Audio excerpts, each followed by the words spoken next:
প্রাচীনকালে এক লোক সমুদ্র পাড়ের এক ব্যবসায়ীর কাছে 1000 স্বর্ণমুদ্রা ধার চাইল।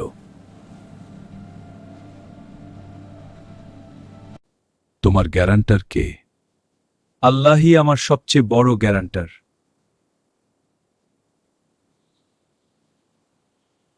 ঋণ শোধ করার দিন লোকটি সমুদ্রের তীরে আসলো, কিন্তু টাকা পৌঁছানোর জন্য সে কোনো নৌকাই পেল না। অসহায় হয়ে সে আল্লাহর কাছে দোয়া করল, হে আল্লাহ, আপনি জানেন আমি আমার ঋণ শোধ করতে চাই। এরপর সে একটি বড় কাঠের টুকরো ছিদ্র করে তার ভেতরে 1000 স্বর্ণমুদ্রা ও একটি চিঠি ভরে নিল।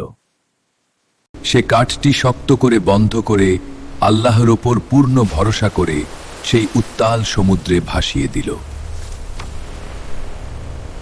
অন্যদিকে সেই ব্যবসায়ী তার পাওনা টাকার আশায় সমুদ্রের তীরে অনেকক্ষণ ধরে অপেক্ষা করছিল।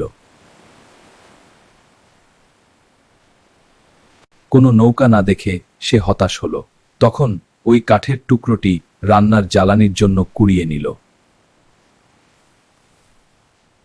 বাড়িতে গিয়ে কাঠটি চিরতেই তার ভেতর থেকে সেই 1000 স্বর্ণমুদ্রা ও চিঠি বের হয়ে আসলো।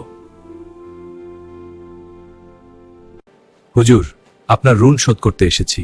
তোমার গ্যারান্টার আল্লাহ নিজেই তোমার ঋণ শোধ করে দিয়েছেন।